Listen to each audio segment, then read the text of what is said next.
I hope everybody is doing well this week. I'm I've been catching up on the grading and doing everything, and things are looking really good. I'm very happy. I've had a couple of semesters where it seemed like nobody would get one of the assignments, even though we talk about it and stuff. And I'm really happy because you guys are really catching on to what's going on here, which is a really good thing. And it's good to see because a lot of the times when we go from 2D to 3D, it's really difficult sometimes to make that switch. And you guys are handling it really well. It's the research and the service projects that people are doing are turning out looking really good. Hope everybody had a good weekend. I hope you're well rested. We had a good weekend here as well. None of the dogs got sick, so that's a plus. Few things are worse than waking up in the morning, walking around with stocking feet and stepping in some poor dog's throw up. It's pretty gross, but it does wake you up quickly. Today, I wanted to talk about a couple of things. I wanted to go over some of the annotated bibliographies and some of the service projects that people are working on. I wanted to look at some of the biomorphic abstraction carvings and talk a little bit about the paper mache. And then I wanted to look at some of the color tiles that have been turned in. And like I said, I'm really pleased with what people are doing. When people are having questions, they're emailing me and I'm responding. There's been a couple of times where people have emailed me at like 12:30 or 1 in the morning, and I've been able to get to it right away. But most of the time it's within the day is what I've been trying to do. So I hope that that's been your experience. Let's see, I want to see if we can share the screen. And first, I want to share my screen and look over some of the annotated bibliographies. I'm sorry for the blue glare on my glasses. I don't know how to fix that. These are new glasses. I don't think that has anything to do with it. So if I'm squinting or I look angry, it's not because of anything other than I'm just trying to figure out how I can make or minimize the glare or reflection for you guys. All right, so here we go. This first annotated bibliography I wanted to share with people is really solidly done. And I wanted to point out a couple of issues that I think are good to go back and fix. With this, you look at the way that this has been written up. This is really nicely done. Yeah, everything is done. It looks like it's done according to MLA style. And this person has the accessed on date, which is really good. The first paragraph is a description of what the source is. In this case, it's an article. And the second paragraph talks about what is important for the artist, now, which I think is excellent. The only thing about this one that I think needs a little bit of work on is some of the formatting on the articles. I would like them to look at that again a little bit. There should be a period at the end of this before the accessed on date structure, and then just making sure that each of these things are alphabetized is all. And a lot of people did turn these in, so that's really good, and I'll be grading them after today. This one, this is pretty good. I would recommend on this one just going through, making sure that everything is alphabetized. This has the access on date on this one, but doesn't have them on all of them.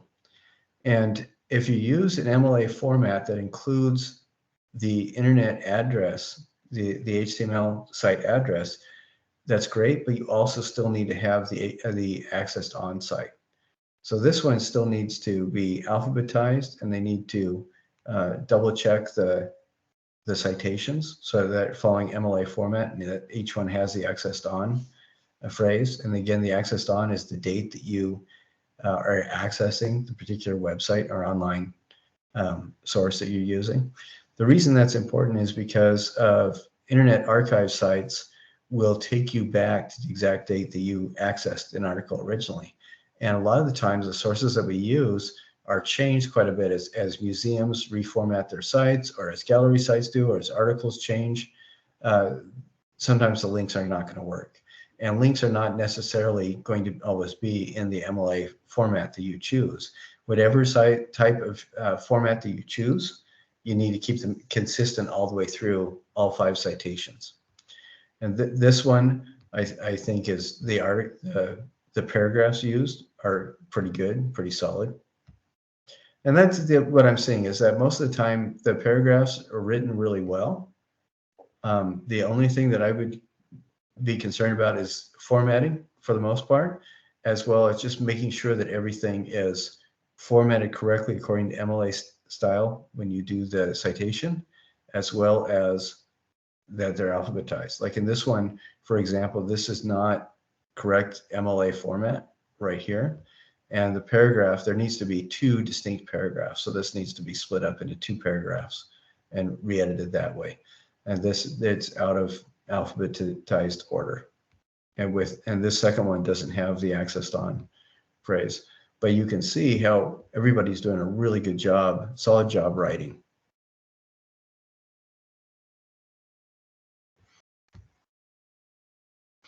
And with the MLA format, like I mentioned, does not necessarily include the actual website address. If the format that you're using does, that's fine, but you still need to have the accessed on phrase at the end. There are really 2 very solid paragraphs for each of these citations, so that's well done. One thing that I have noticed in previous classes is that people aren't always consistent with the formatting they use for their annotated bibliography. So just make sure that each one has those 2 paragraphs in each one, where you have the summation paragraph, where you talk about what you summarize what the source talks about, and then the second paragraph needs to be your observations, your reflections on the information that you came across. So this one needs those 2 paragraphs. And again, if you don't get a perfect score, it's because you just need to go back and put in the accessed on phrase, alphabetize everything, make sure it's all correct MLA format, and have those 2 paragraphs. And that's it. And what people are doing is, I haven't seen, or I don't recall seeing any WordPress citations, which is really good, because WordPress is excellent for doing initial research, where you go down to the bottom of the WordPress article and find out all the citations that the person used. That part is great, but for actual research, WordPress is not acceptable. And again, we talked about that. It's the whole gatekeeper thing. There's no gatekeeper on the WordPress site. Absolutely anybody with access to the internet can write it, but the links that they give you at the bottom of the article are really solid and good for further research. And you just go through and use the best ones here. So this one I would recommend going back through and, again, alphabetizing, formatting everything, including the access on dates at the end of the citation, and the paragraphs are well done. So I'm really happy with how these have been going on. And it just, so there's piddly stuff usually that it just gets in the way. Like this one is alphabetized and everything like that, but I just need them to double check how everything is fitting the MLA citation format, and that they all have the accessed on phrase at the end here of the citation. So again, looking really good.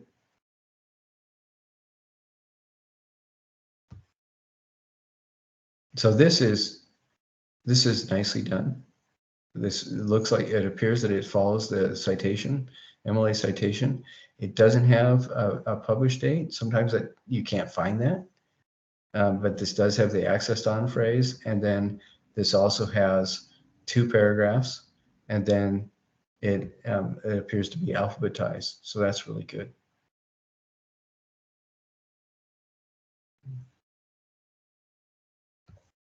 So looking good. I think these are looking good. And I wanted to share a little bit about what people are doing with the representation. So you have the table, which is the god, which represents his kind of presence, but you have the sheep. The sheep I'm sorry, is that they need so much more than that. Abby? Can you hear me? It sounds like the microphone is kind of messed up a little bit. I'm sorry, I didn't notice you coming in. Sorry, I was having struggles there, but I can hear you and I am on mute now. Okay. All right, great. Well, thank you for showing up. I've been recording this, so please no bad swears. But when did you come on? Because I was spacing off and looking at something else.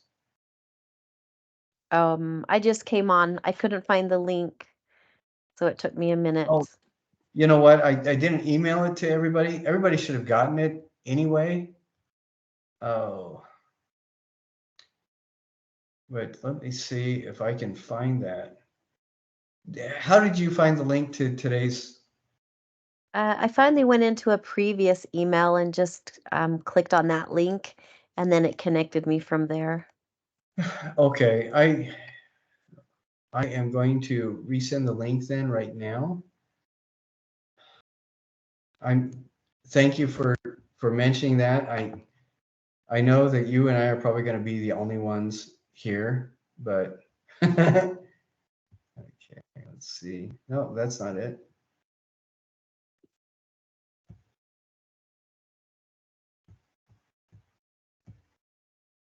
Okay.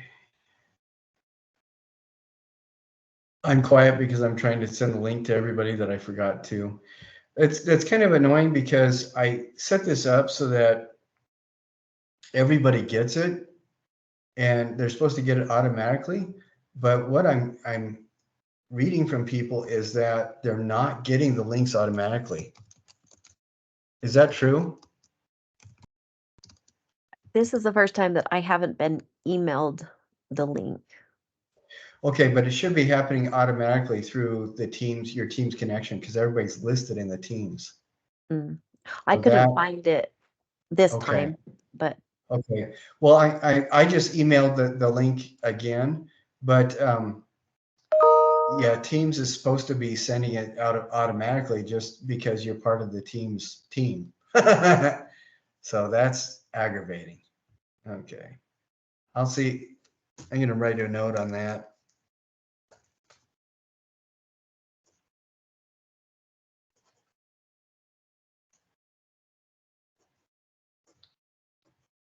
Okay. Because you are definitely on the list of people in the team, so you should be getting an automatic link so I don't have to email. Oh well. I'll try to take care of that after we're done tonight. Okay, but I wanted to share. I just went over the annotated bibliographies. What I'm noticing is that people's annotated bibliographies are looking really good. The only things that I've really noticed is that there's not always two solid paragraphs. There should be for each citation a summary paragraph and then a reflection paragraph, and almost everybody has both of those. The other thing that I'm noticing, and they're just piddly things, but like not everybody has followed correct MLA format for their citation, and most people are forgetting the accessed on phrase at the end of the citation for every citation, and that needs to be at the end of every citation, and the people that include it are usually getting it with 2 out of the 5 citations. And then the third thing is that not all of them are alphabetized, and those are really important when people are submitting research papers. It's really important to get those things correct. Okay, so I am getting.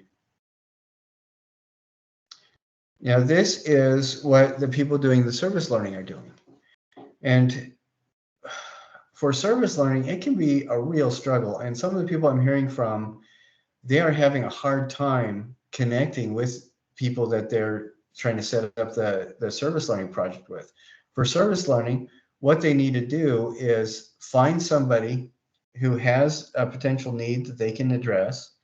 And a lot of people are contacting 2 or 3 people like that and just telling me about the one that pans out.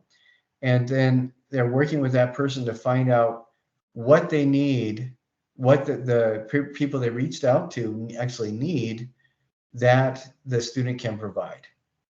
And that's really important when we're doing service learning, because I think the most, oh, hey, Paula, the most important thing about the service learning is doing something that only you can do that matches the needs of the community or the group or the service that you're working with.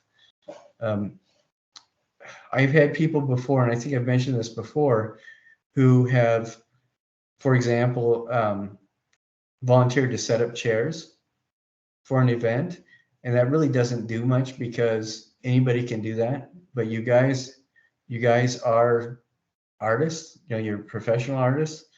And so for service, it's more on the lines of the person that originally was going to set up chairs. We talked about that. And actually, she talked to her community theater group, and they were excited to learn that she was a painter. So she actually ended up doing a bunch of, she actually did the stage design and all the set painting, or directing the set painting for community theater performance, which is a lot more meaningful, I think, than setting up chairs, because, like I said, anybody can do that. And we've had some other really successful opportunities that people have had. Are either of you folks service learning people?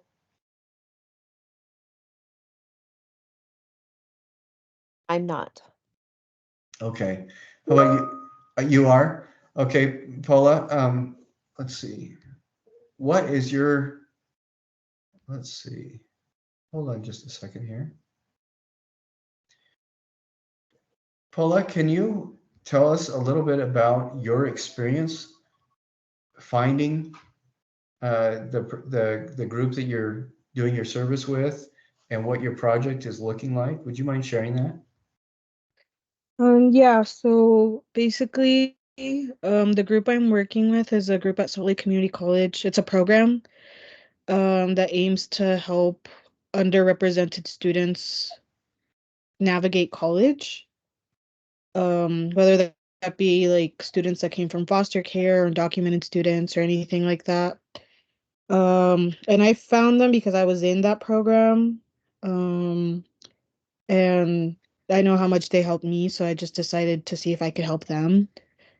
Um, and a big part of their how they function is through peer mentors.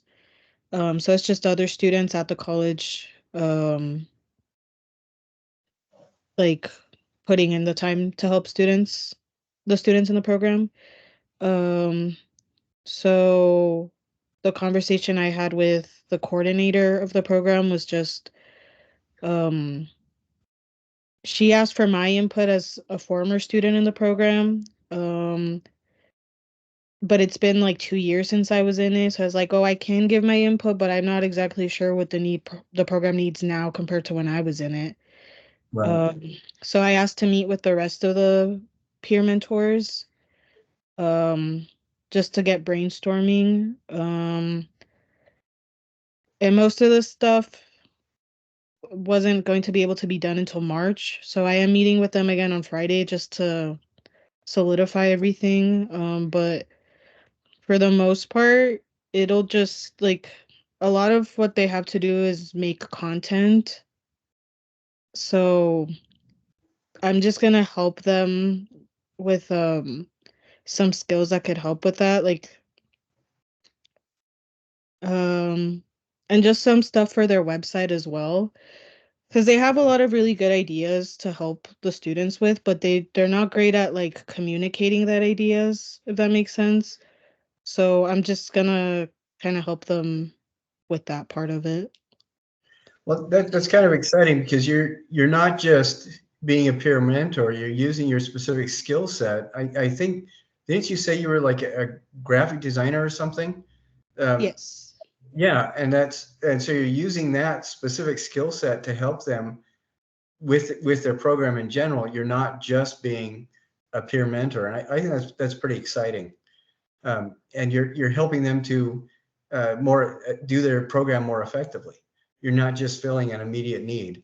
And when you can find that kind of a thing to do your service learning with, that's really exceptional. So I'm really grateful that you found that opportunity, and you didn't just find it, you looked for it, and that's really exciting. I'm glad that they were able to help you too. So that's really neat. What I'm hoping with the service learning is that everybody has that kind of opportunity that you're having, where you're building and strengthening the kind of relationships that you're finding with the group that you're serving. Yeah, Salt Lake Community College is a great place, great group to work with. My sister attended there as well, so that's really excellent, Paula. Thank you for letting us know about that too. That's awesome. I can't wait to hear as it goes on, what more that you're doing. So that's excellent. Well, Abby, do you have any questions about the annotated bibliography? And I'm sorry for jumping back and forth. Both of these things are happening concurrently. Some people are doing the research thing like Abby is doing. Some people are doing the service like Paula is doing. And so there's not really connection between the two, but both of you are doing the same kind of thing. It's just a very different aspect of it. I didn't have a chance to check if you've graded. Have we gotten a grade on the bibliography? No, I haven't graded. I graded most everything else, and I'm working on the grading like later tonight and tomorrow. I was just talking about some of this stuff tonight in case anybody wanted to go back in with any quick edits. Okay, so that was my question is, I can run back and look at mine and see if I have the MLS citations at the end of each one, that they're alphabetized in two full paragraphs. Yeah. And Okay. if it's not there, and if anybody is getting less than perfect points, just follow the guidelines that I wrote and make the changes you need to. Okay. So now, Paula, in your experience with the service learning, is this turning into something more than you expected it to be? Is it like more interesting than you were expecting, or is it more engaging than you were expecting? I think so, yeah. Especially because it's something that I was in, and now I'm seeing the opposite side of it. So Right. Well, I think if you're being a peer mentor, usually that just applies to being a student and being able to do what you're doing and targeting a little bit more. I think that's kind of exciting. Being able to be a little bit more effective, because being a peer mentor is great, but if you're being able to target that and help other peer mentors as well, I think that's pretty cool too. Okay, I wanted to touch on the biomorphic abstraction and then color tiles too, if that's okay. Before we do that, do either of you guys have any questions before moving on?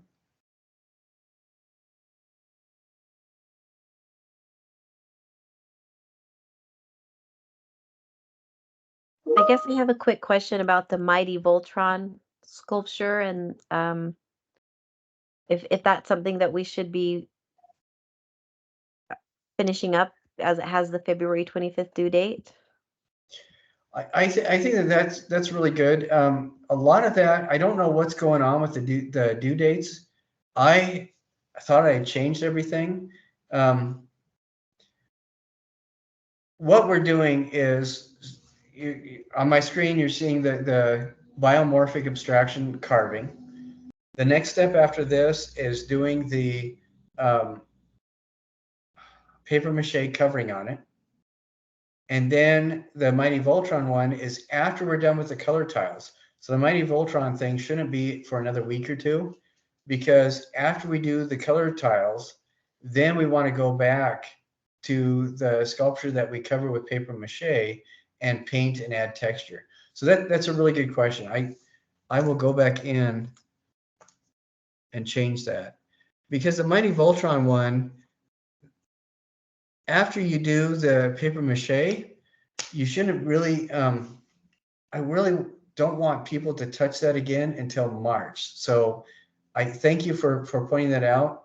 That should not be due February 25th, unless it's just the paper mache. Is it just the paper mache that's due?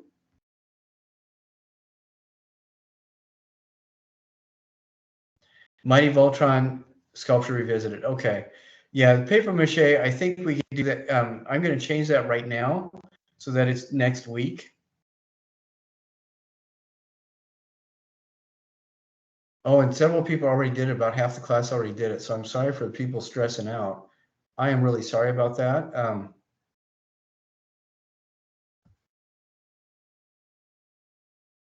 Okay.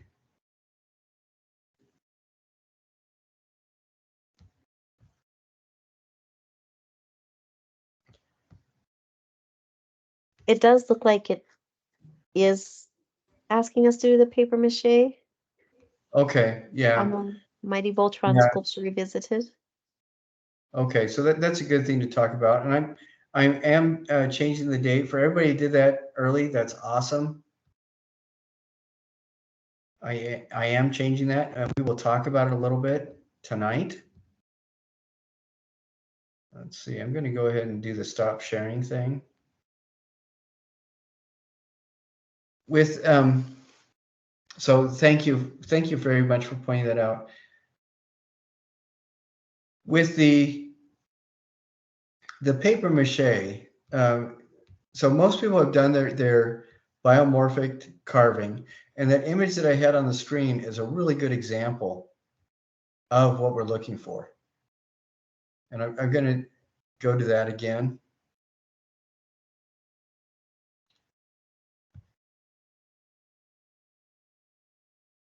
So remember our conversation the last week or two about what the biomorphic abstraction is. When you're taking organic elements, turning it into an abstraction. The reason why this is a good example is because it is not a specific thing. They didn't make a carving of anything specific. What they did do is take elements of different things. Like I see things like joints at the ends of bones, for some of it, maybe even teeth, and putting it together into something that is not a specific thing. And this is three-dimensional. And you can tell that they worked, like right here, they worked the surface, three-dimensionally on the items. They even carved a hole through it. And I think that this is a good example of what the biomorphic carving is heading towards. That's what we want to do. And then I wanted to share with this is what we're doing next. And this is the reason why it's called the Mighty Voltron, is because we're going back to this a couple times. And I don't know if you guys have ever, you're probably not old enough to remember the Mighty Voltron cartoon, where a bunch of kind of robot animals can combine to turn into Mighty Voltron, this magic lion robot that would beat up the bad guys. And what we're doing is just revisiting the sculpture a couple times. So we're taking the carving that we did, we're covering it with paper mache, at least 2 layers that we're sanding smooth. And then in next month, what we're going to be doing is readdressing it with what we learned from the color tiles and the texture, and applying color and texture to it. So I will go back through over the next week or two and make sure that those things are up to date, so that people don't feel like they have to do everything all at once. Because I think before we readdress this, we're going to talk about some other stuff too. But have either of you done paper mache before? No. Okay, because with the paper mache, what I like about paper mache is that it can do some really interesting things, and it is not it's not technical. The person used newspaper. You can also use paper towels, and in your kit you'll have a container that has flour and glue in it. What I recommend is when you do this, if anybody hasn't done it, make sure that you have some sort of gloves that are disposable that you can use, and do not pour any of the leftover stuff down the sink. What I do whenever I do this is take a garbage sack, I split it down the side so I can lay it flat, and then when I'm all done, I can just roll all the garbage up in the middle of the garbage sack and take it all outside. The reason why you have a container with a snap-on lid is so that you can make the paper mache, keep it in that container, and then if you're not done with, you haven't used it all up, when you need to stop and let it dry, you can put the lid on. And the process is, and there's a couple of videos that are linked in this. The process is you mix your paper mache, and the mixture is about 1/3 glue, 1/3 flour, and then 1/3 water. And then you can add a little bit more water until it gets to a texture like like a melted milkshake, kind of like that, where it's a little bit gooier than milk. But you'll tear your strips of paper, and this works best, I think, if you tear them rather than cut them. But tear them so that you can tear them the longest way. With a newspaper, if you look at a newspaper, it's most often going to be top to bottom is going to give you the longest strips. And then you can, how can I say this? Have those ready, have your sculpture in front of you. And then what the process is, I would get like a big paper disposable cup filled with water. So put maybe half of your bag of glue in the container, sprinkle about the same volume of the flour into the container, then pour the water into the container and start kneading it with your fingers that you've had, you have your gloves on your hands. Knead it with your fingers and get as many of the lumps out as you possibly can. And sometimes what helps is mixing it, kneading it with your fingers, getting the lumps out, then putting the lid on, letting it set for a while, and coming back and kneading it again. And that usually gets all the lumps out. And it needs to get to that texture that's about like a melted milkshake. I'm thinking specifically, the lime flavored milkshake from Iceberg Drive-In. How the texture of that when it melts. Not necessarily that flavor specifically, but you guys get the idea. Then you take your strips of paper. Probably I'd start with maybe a 6-inch long strip. Put that in, then squeeze it off by sliding it through 2 of your fingers, and then looping that around your sculpture. And I believe I do have a video where I do a demo on that.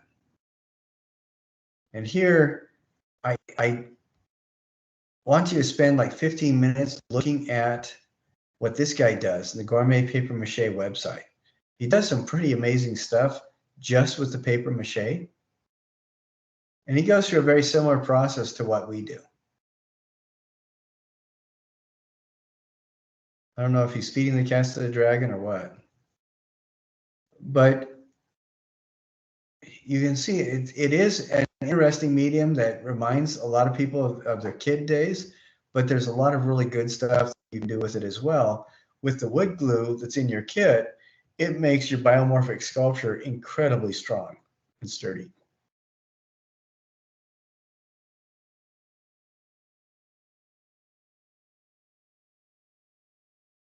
And I'm trying to, there's the YouTube channel that's Gourmet Paper Mache channel as well. And he gives some demonstrations on that. So that's a really good one. to look at. But then the other thing I want to show you is I have a demo here where I walk through it.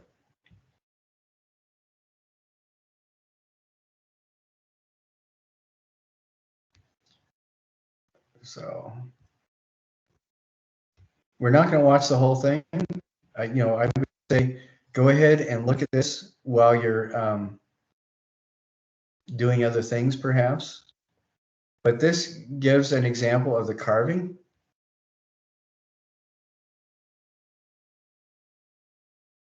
You watch me as I'm carving a biomorphic abstraction.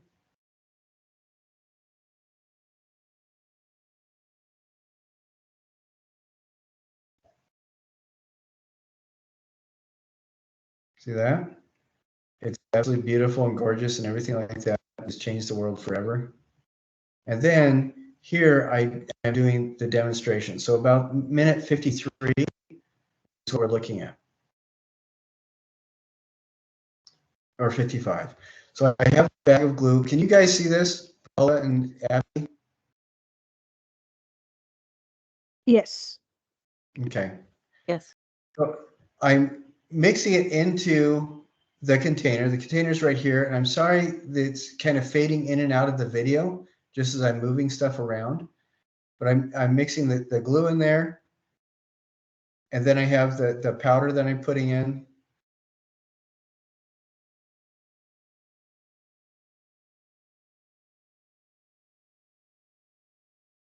So it's not a very complicated process, but one of the things that I really like doing with this is that it makes your work a lot sturdier so that you can apply texture to it and you can do a lot of other stuff to it. So in this first batch, I made about half and half. And I didn't put gloves on, which was a really stupid idea because it took about a month for all the hair on the back of my hands to grow back because the glue will peel the hair off, but it also dries out your skin. So I do recommend getting some like throwaway vinyl gloves, disposable gloves, something like that. And I had a pitcher of water that I used. So I'm mixing it up, and it, like I said, it's about third glue, third flour, third water. And I would mix maybe the first time you do it, maybe a cup of it total, and then see how far that goes. And I'm yakking away on this. It does take a few minutes to mix up. And then this is, okay, let's see. We're gonna go back a little bit.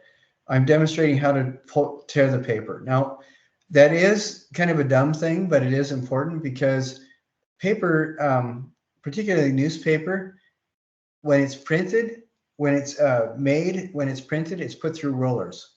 And if you tear the paper in the direction that the paper passed through the rollers, you can always get longer strips than otherwise.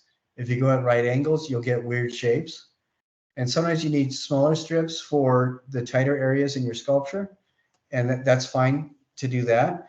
But most of the time, you're going to want longer strips that you can control the length of later by tearing them shorter. So that's why I was demonstrating how to tear the paper. And then I'm putting it in there, and then I squeegee it off and get the extra off. So you can see that the texture is kind of like snot on a cold day or melted milkshake. And then you loop it over your sculpture. What I found is that this does not adhere too well directly to the sculpture. And you can see there's some trouble there. So what I found is that for your first layer, what really helps is to have the strips long enough that in each area that you do it on, you can wind it all the way around so the strip comes back and touches itself. And because of the glue, that ensures that it holds itself really well. And you can see how I'm kind of massaging it into place, and I'm smushing the glue around to try to get as much of the air bubbles out as I can. And this does get messy. And what you don't see is the big plastic garbage bag I have over the table to protect it. And this shirt, it was kind of stupid to wear this shirt because I did spatter some of the glue on the shirt. And even though the directions claim that you can wipe it off, that's not really true. So I would get an extra shirt that you're either borrow from somebody you don't particularly care for, or buy it from Desert Industries or something like that, and just use it. Or if you already have an art smock shirt that you use, that's great. But you can see how I'm kind of overlapping those ends, and that makes it so that it really holds in place very well. When you have tight areas, you want strips that are narrower. If you have areas that have a lot of texture, you want maybe strips that are just like 1/2-inch squares even. But one thing that I've noticed that really helps to get this smooth is to dip your finger into the glue mixture and kind of rub it onto the paper and use that to smooth it out and get the air bubbles out. So that's what we're doing with that. So I recommend, and you can see it does take a little bit of time getting this in place, but by the time you're done, you'll want to have 2 layers on it, and you'll want to sand it smooth between the layers, because what that does is it gives you an incredibly strong sculpture when you're done. It doesn't look spectacular, and we can see from those examples, and I'm going to that previous screen here. We see from these examples, they don't look really pretty, but this is just the next step. And you can see on these 2 examples where they're sanded. Can you see that? Where they're sanded smooth. And so this is what we want to see. We don't want to see any of the foam left. It's not going to be particularly pretty, and you can tell that there's 2 layers of the paper mache. Does that help?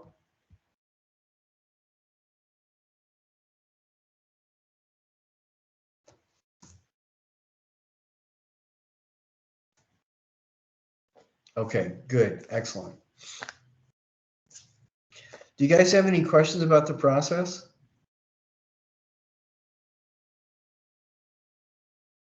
And everybody who's already done the process, if you've deviated from this, just do what you need to get back on track so that it has that kind of smooth, organic finish to it, and that'll be good for the final step of this project.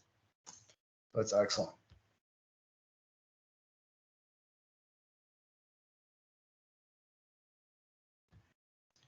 I did want to share some of the carvings that people have done.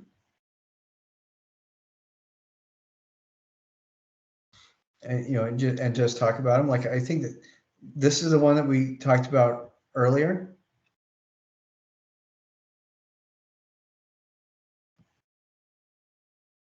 And this is looking really good because you have that organic abstraction going on.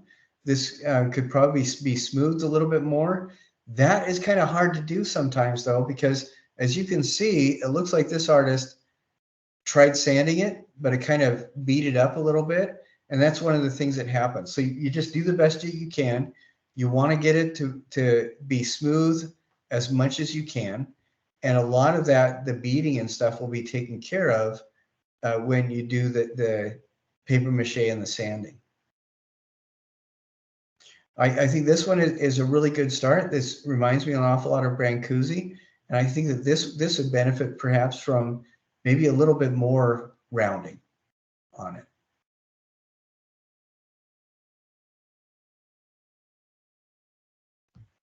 I think this is an excellent start.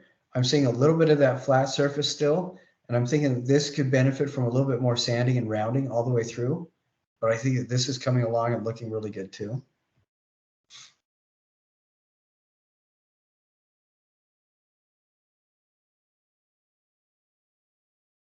I think this is another excellent start. This looks like it's feeling like a tooth or something like that is like the thing that inspired it. I like the hole in there, and you can see how you really can't see much of that original block in this. And the things that I'm looking for are the organic flowing nature of the shape how smooth a lot of these things are, how rounded the shapes are, and that you can't really see that outside surface of the original block anymore.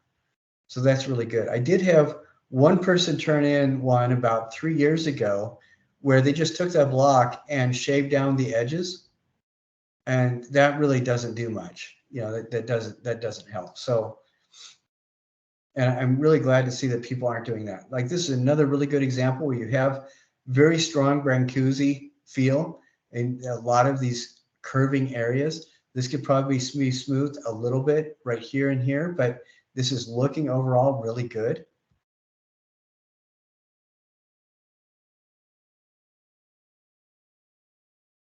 This one, I think the edges could be carved away quite a bit more and smoothed out quite a bit more. And I think, but this is a really good start. The overall silhouette is turning out nice, but those edges, like the other ones we looked at, the edges could be smoothed out quite a bit so it flows.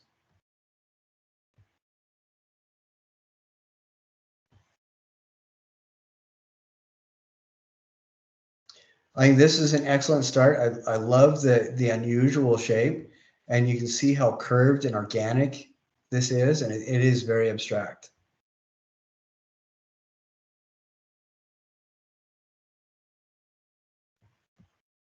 I think this is turning out really, really nicely because you can see very unusual forms. They are very, like the others are very organic, and this person has smoothed it out quite a bit. You see these pock marks, and this is just an artifact of the material for the most part. And a lot of those are going to disappear as you apply the paper mache. I have had people get really frustrated because they try to sand and smooth it down and it just keeps bubbling up and pocking like that. Like this right here, you can see this chatter right there. That is just an artifact of the material. And so, this person did a really good job at working at smoothing it out, because a lot of those forms, those areas like this with that texture are going to disappear underneath the paper mache.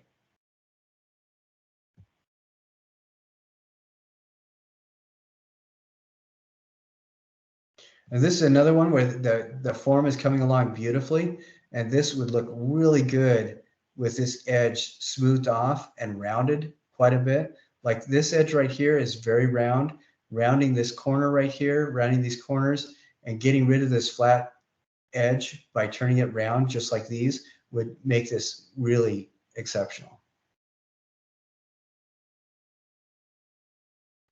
I think this is another really good example of a person going away from that block form. You know, this is obviously fits inside the block, but they've managed to really pay attention to that organic abstraction idea and smooth it out quite a bit. So does going through those, does that help? Also, you know, revisiting and looking at that. All right, excellent.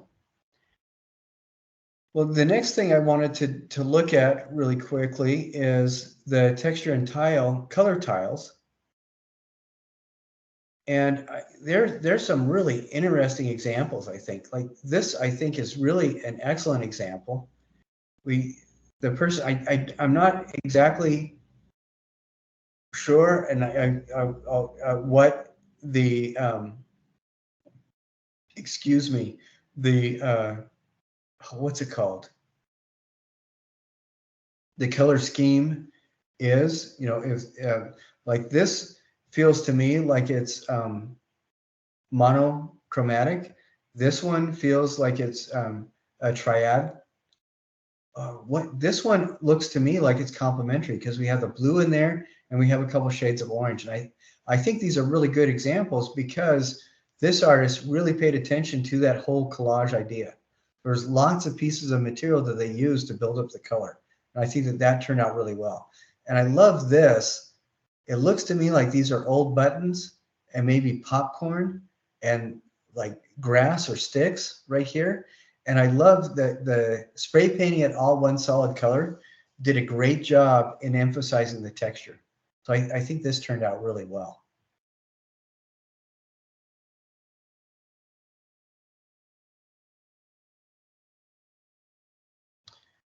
this is a fun one too, because again, the person is paying attention to that whole idea that we talked about collage. I don't want 3 pieces of paper on there to color collage. This looks like it's monochromatic. This one looks like it's triadic, and this one looks complementary. And I love all these different textures. This is great. I think that turned out really well.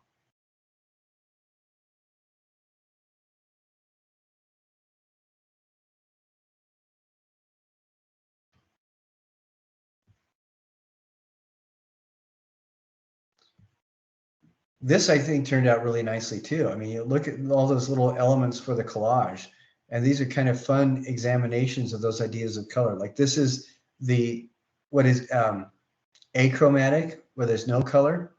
This is more of a monochromatic. And then this, I don't know, is it maybe split complementary? I think that might be what it is. That's really interesting.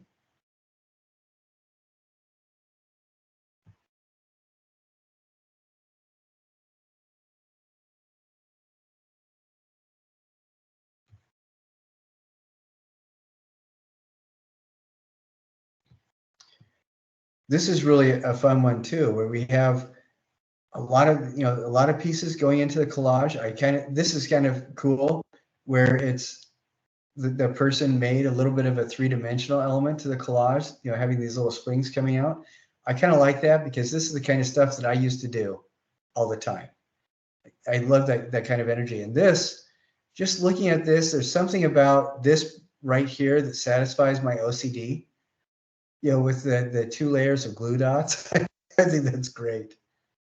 And this would look really cool. Just thinking ahead, when you apply texture to your biomorphic carving after you do the paper mache, when you do the hot glue like this and then apply paint to it, like acrylic, it really does some interesting things to the paint. So that's something to think about as you move ahead. So as you go through and see what people post on the class, I think that's really fun to see. And I love this with the textures, the solid painting, and this collage. It looks like a lot of photos. This is great.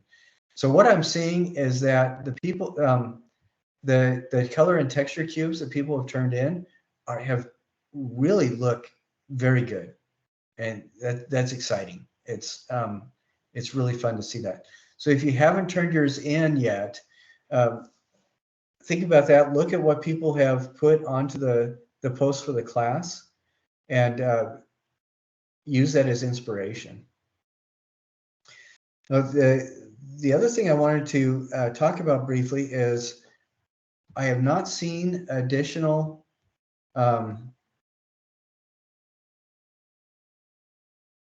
I'm sorry, I've not seen additional submissions with the critiquing your own art and then peer critique.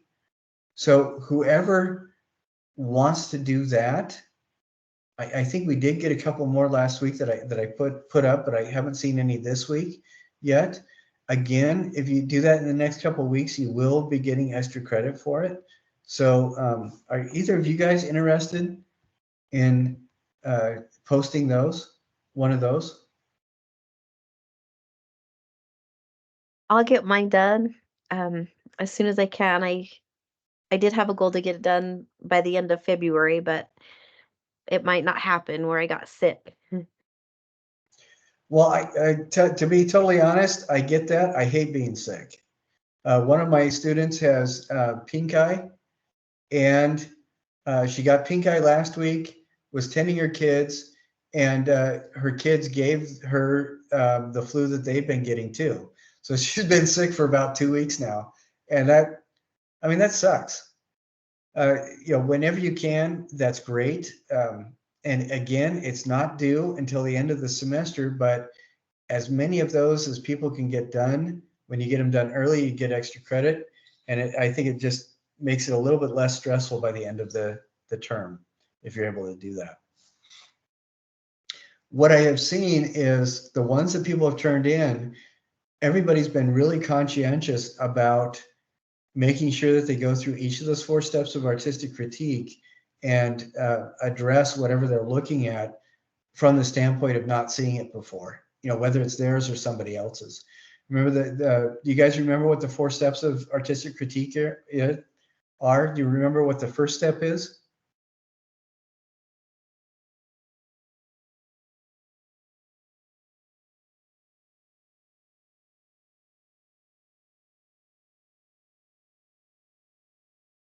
I can't remember. Is it identify, analyze?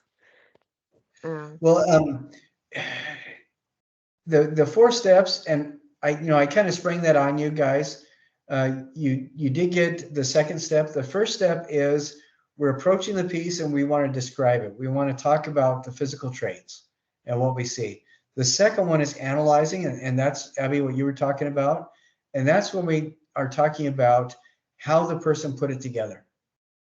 Then the third one is interpreting, and that is when we look at the sculpture and we try to get into the mind space of the person that made it. And then we also want to talk about what we think about it. And then the fourth one is evaluating, is it successful? And then I'm going to get to, let's see.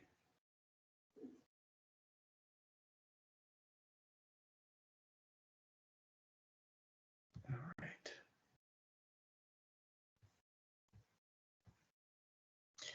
All right, I'm gonna share something really quick so that we can get to that.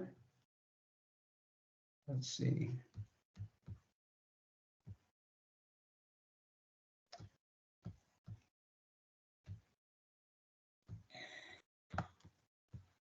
I'm sorry, I'm hitting buttons and everything, doing what I'm supposed to, and things are not.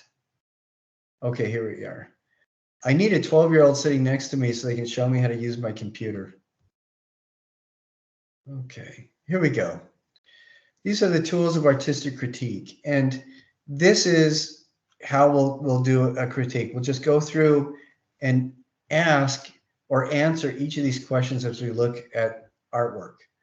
And I'll demonstrate that really quick here.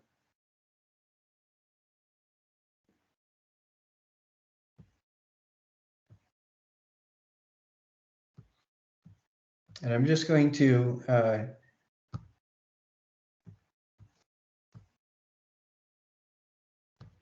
pick a piece here.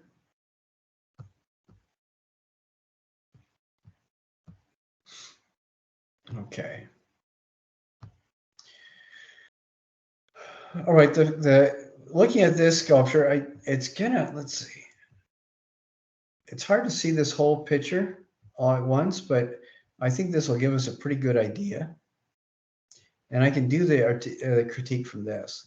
And the first thing I want to do is describe this. So in my verbal critique, the way that I would turn this in is I would have, I think one of the easiest ways to do this is to do a Teams call where you just record what yourself talking on the Teams call. And you're the only one on there. You do a screen share with an image of the artwork that you're looking at. And in this case, what I would do is the first step is describe. So it looks to me like this piece, I'm going to guess, because I know about how big the skewers are, I'm going to guess that this is probably about 8 inches tall, maybe about 6 inches wide. And there's another photo, so we can look at it. It's about maybe 8 inches deep as well. And it looks to me like we have those long kind of tongue depressor kind of things, and then the skewers. We also have, it looks like Japanese style fiber paper. It looks like this is assembled with maybe hot glue. It looks like to me a little bit like this. It's a form that's built up of triangles that make almost these squat triangular shapes, almost like triangular boxes. And then on each of these boxes, they have different areas covered with the paper. And then they're glued together so that they almost have a hinge along the bottom here, and they're glued together so that they're rotating in different directions.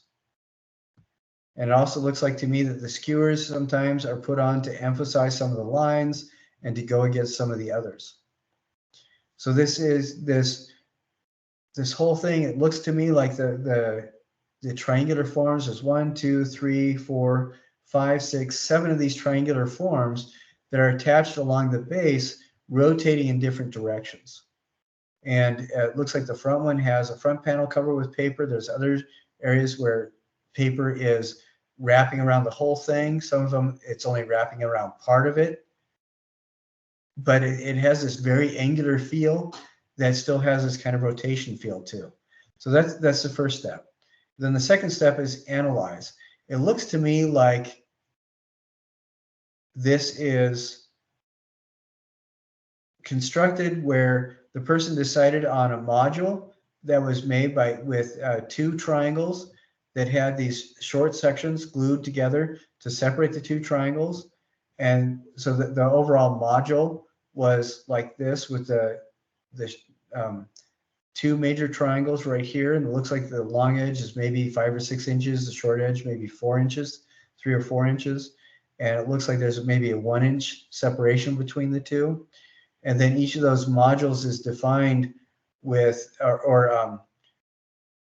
defined by the sticks used, but also is reinforced or emphasized. Different areas are emphasized with these skewers. And before putting the skewers on, perhaps paper was put on different faces. And it looks to me like it was joined together using hot glue to kind of hold its shape. And then after the primary shape was put together, then the artist looked at, cut some of the skewers shorter and stuck that on the outside to kind of add emphasis and interest in different areas. Then interpret. For interpretation, this is a little bit more difficult, as it is with all abstract art, because this feels like it is very abstract. It feels like there's a certain amount of mathematical precision involved. And, you know, if all of these were right angles, I would say it was an angry commentary on the Pythagorean theorem. But it looks to me like it's not necessarily meant to be angry, even though we do have these sharp sticks coming out. It feels to me like these are there to kind of add interest and engagement and maybe make the viewer a little bit uncomfortable. It looks to me like these triangle forms are rotated in different sections so that some of them look like they're almost ready to fall over. Some of them look like they're very stable. And that's interesting to me because it engages me a little bit. I want to like push this up a little bit and stabilize it some more. It feels to me like there's a little bit of energy going on that it is engaging that way. And it makes me wonder if this person is talking about math or specifically, maybe not, most likely not. Maybe they're more likely talking about how perhaps rigidity needs to have a little bit of flexibility. Maybe that's why these triangle forms are so rigid, but they're rotating at different angles and they're not rotating on the same hinge on all of them. I mean, there's one line going across down, but you can see the right angle of the base, the right corner of the base of these 2 triangles is on that hinge, but the left corner of these 2 triangles is on the hinge. So it shifts it a little bit. And it's interesting to me that they're rotating in different places because it makes you really want to kind of walk around this and look at it from different sides. So I don't know if there's a specific narrative that the person is trying to say, but it is engaging and there's a lot of energy to it. I think that that's fascinating. Then the fourth one is evaluate. As far as success, I think this is successful. It's stable, it's holding together, it resolves or it addresses the issues in the assignment pretty well, and it's pretty thoroughly constructed. I mean, there's a lot of attention paid to detail. So I think it worked out well. So that's just a quick walkthrough with an example of one of the student works.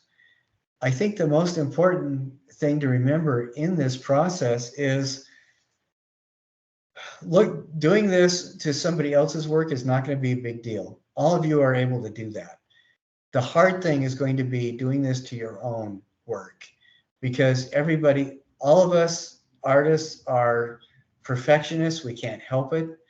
And all of us are really our own worst critics. So the biggest thing to do when you're talking about your own work is try as hard as you can to step back and pretend it's the first time you've ever seen it and you don't know anything about the artist. Because I guarantee if you're able to do that successful, you're going to find that you've done some things that are really intelligently well thought out, really well crafted, that you didn't notice because we're so used to berating ourselves. You know, we didn't get it perfect, we didn't get it exact or whatever like that. And it's important to realize that perfect, we use that word incorrectly. Perfect does not mean that a Japanese science fiction robot created this in a lab. What perfect means actually is complete. You know, did we finish it? Did it serve the purpose that it was intended for? And when we can look at it that way, I think that really helps quite a bit, because again, we're our own worst critics and we're constantly looking, because we are so good at what we do. All of you are.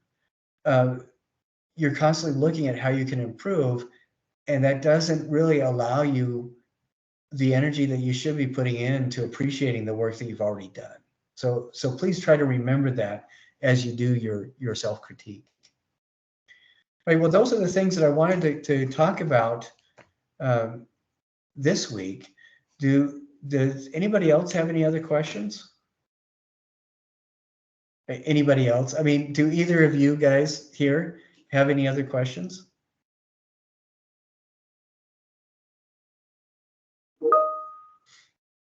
All right, so how about you, Paula?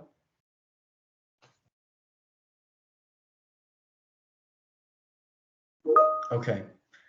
All righty then. Well, I hope that we've covered everything we need to. If anybody has any more questions, feel free to email me and I will address it in the next week's class. One last thing is spring break, is that from the 11th to the 15th? Is that right?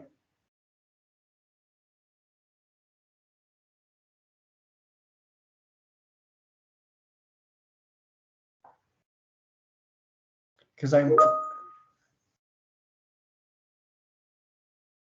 you're not sure either? Okay. Well, I'll try to find out. If it is, then we're not going to have a class during spring break. I don't know, unless you guys are overachievers and want extra credit for attending, I'm not really interested in holding class over spring break, because the rest of the school is not. And I will double check and try to verify those dates. If you guys find out, email me and let me know. Okay. I want to remain as flexible as I can on this. And if you feel it's the 11th to the 16th. Okay, Paula, thank you very much. That's excellent. So we have confirmation. Spring break is the 11th to the 5th to the 16th. We will not be having class during spring break. All right. Thank you for confirming that. And everybody who has anything come up and they can't get things turned in on time, that's not a big deal. There's been a couple people that they've had a lot of stuff going on, and a couple people have turned in like a month's worth of work in a week just because that's what they're able to do. And that's great. Just let me know what's going on, and I'm happy to work with you and make sure that you are successful in doing what you're doing.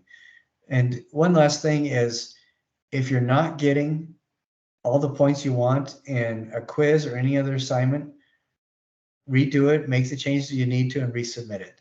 With the quizzes, Canvas will overwrite whatever you do. So if you're going to take a quiz again, make sure that you answer all the questions. Alternatively, you can also put into the comments the correct answers, and get additional points that way. If you do that, you need to email me and tell me that you added it to the comments, because Canvas is not telling me consistently when people do that. All right. And that holds up true for the discussions. We have a couple of discussions where you need to respond to other students' artwork. When you do that, if I've graded it and you haven't put all the comments in, when you add additional comments, just email me and let me know. And please double check your grades. Make sure that I've graded the stuff that you've turned in. All right. Thank you so much for joining me. And I am looking forward to talking to you guys next week. Again, if you have any other questions or anything like that, let me know. And we'll put it into the next week's video. All right. All right. Well, thank you very much. I hope you guys have an absolutely wonderful week and weekend. And I look forward to seeing you both on Tuesday. So we'll see you.